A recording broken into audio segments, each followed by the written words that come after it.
कामहरू गर्न चाहनुहुन्छ भने धेरै ठाउँहरूमा तपाईँहरूलाई यस्तो कस्तो भन्दाखेरि चाहिँ स्टाफ बसिच्यु भनेर चाहिँ यस्तो पसलहरूमा होइन टाँसिरहेको हुन्छ। कति पसलहरूमा कर्मचारीहरूको आवश्यक हुन्छ भने यस्तो ब्यानर टाँसिरहेको हुन्छ।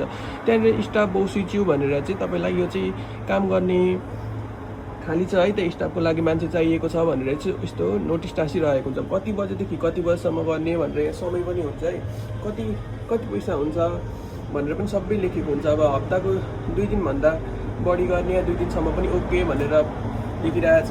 माछी सितेवरीमा भनेर तपाईँलाई पर्खिरहेको छु है, आउनुहुन्छ भने चाहिँ भनेर सबै यहाँनिर मोबाइल नम्बर पनि दिएको हुन्छ। अब तपाईँले डाइरेक्ट यसरी आएर आफै कुरा गर्न मन अप्ठ्यारो लाग्छ भने चाहिँ तपाईँले यस्तो नम्बरहरू टिपेर होइन रुम गएर आफूले रुममा गएर फोनहरू गरेर चाहिँ तपाईँले अब कामहरूमा छिर्न सक्नुहुन्छ।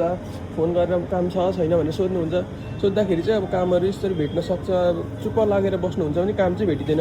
ट्रायलहरूमा, लसनहरूमा, 7-11हरूमा, अब अझै थुप्रैहरू यस्तो मिसेहरूमा होइन यस्तो बौसिच्यु भनेर खान्जी चाहिँ टाँसेको हुन्छ। त्यो खान्जी तपाईँलाई थाहा छ भने चाहिँ होइन, त्यो खान्जी थाहा छ भने चाहिँ तपाईँले त्यहाँनिर हेर्नु होला। त्यहाँनिर नम्बर पनि हुन्छ। रुममा आएर फोन गर्ने। अब तपाईँलाई अप्ठ्यारो लाग्छ भने रुममा आउने, फोन गर्ने। चुप्प लागेर बसेर चाहिँ काम भेटिँदैन। रुममा खोज्नु पऱ्यो होइन, खोज्नु पऱ्यो अनि चाहिँ तपाईँले कामहरू पनि भेट्नुहुन्छ। अनि मात्रै तपाईँलाई थाहा हुन्छ। त्यही भएर चुप्प लागेर बसेर हुँदैन, कुद्नु, काम भेटिन्छ। यसरी खान्जी लेखेको हुन्छ, नोटिस टाँसेको हुन्छ। जसलाई एकदमै मान्छे चाहिएको हुन्छ भने यस्तो टाँसेको हुन्छ। त्यही अनुसारले तपाईँहरूले रुममा आउने, फोन गर्ने, काम छ छैन सोध्ने।